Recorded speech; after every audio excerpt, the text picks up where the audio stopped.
allaha u naxariistay waxaa magaalada muqdisho lagu aasay wariye maxamed ciise koonaa oo ka mid ahaa dad badan oo shalay ku geeriyooday weeraradii isxigxigay ee ka dhacay Zobe.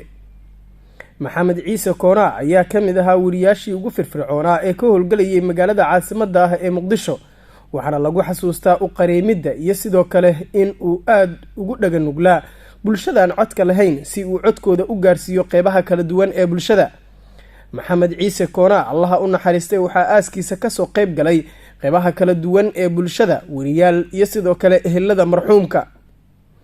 dhammaan waxa ay eebbe uga baryeen in uu naxariistii janno ka waraabiyo maxamed ciise koonaa oo ifka kaga tegay wiil iyo sidoo kale hooyadiis.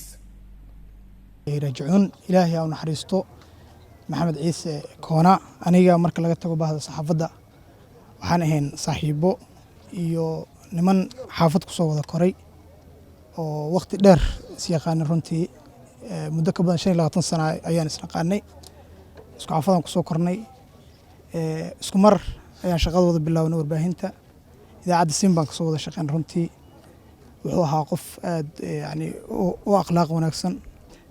si gaara saaxiibkay maxamed ciise koonaa oo ahaa nin saaxiib aad qaali iigu ah, aad si gaar aan isaga warqabnay, si gooni ay ii damqatay ama dareen gooni ah igu lahaa geeridiisa.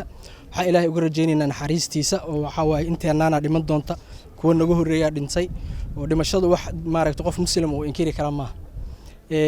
ehelkii qaraabadii uu ka tagay si gaara waxaan leeyahay ilaahay sabri iyo iimaan iyo bedel khayr qaba ha siiyo. bismillahi raxmaan raxiim. inaa lilaahi wa inaa ilaahi raajicuun.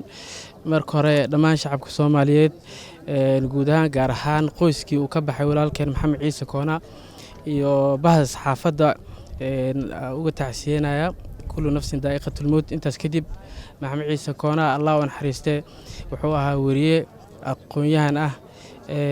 waxaa wada nooleen xilli aynu waxbarasho ku jirnay magaalada Khartoum ee caasimadda dalka Suudaan. jaamacad Garden City loo ka soo baxay mass communication oo soo bartay. koonaa wuxuu ahaa nin mar walba jecel in uu arrimaha bulshada warbixino ka diyaariyo. qabrigiisa allah u waasiyo, nasiib uma yeelan 10 daqiiqo ka hor qarax intuu dhinayo soo wacay waxaan kulanno isku imaan markaas waxaan dhahay niyo gurigan jooga bal aan ka dhigano caawa Suudaaniyo inaan arkaan jeclaan lahayn oo ku arko markaas waxaan dhahay bal caawa sarkeena shaqo ii diray nin shaqadiisa ku wacan oo ahaa shaqo biri laaw dhaniyo arintaas iga caaway. nasiib uma yeelan markaan la kulmo, laakiin telefoonka qofkii ugu horreeyay meedkiisana arko wana ahaa Isbitaal Madiina soo xaqiijiyo walaalkii allah u naxariisto. ifka wuxuu uga tagay Mahanad walaashiis wada oo xaaskiisa ahayd ilaahay oo bogdhayo qalbigeeda Allah waasay. sidoo kale walaashiis oo ku nool xaro dheere waa halga gabar oo hadda ku aabeeyo ifka saaran ayadana ilaahay ha u qalbi qaboojiyo.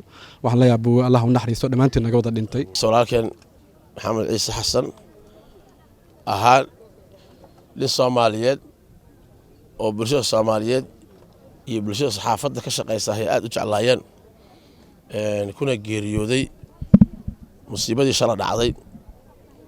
samar iyo Allah naga siiyo. walaalayaal sida la socotiin hal cunugu adduunka uga tagay,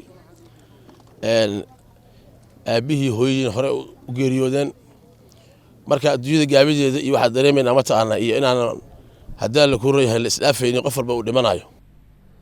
maxamed ciise koonaa allaha u naxariistay waxa uu ka mid ahaa wariyaashii ka howlgalayay magaalada caasimadda ah ee muqdisho, isaga oo kasoo shaqeeyey telefishinno ay ka mid ahaayeen telefishinka Shabeelle, Universal iyo sidoo kale qeybaha kale ee warbaahinta qaarkood oo ku yaalay magaalada caasimadda ah ee muqdisho. waxaana uu hadda ka tirsanaa telefishinka M24 Somali TV. allaha u naxariistay maxamed ciise koonaa ayaa lagu xasuusan doonaa u qareemidda bulshada qeybaheeda kala duwan, gaar ahaan kuwa aan codka lahayn inuu qeybaha kala duwan ee bulshada codkooda gaarsiiyo. cabdinaasir socdaal, Bilan Radio.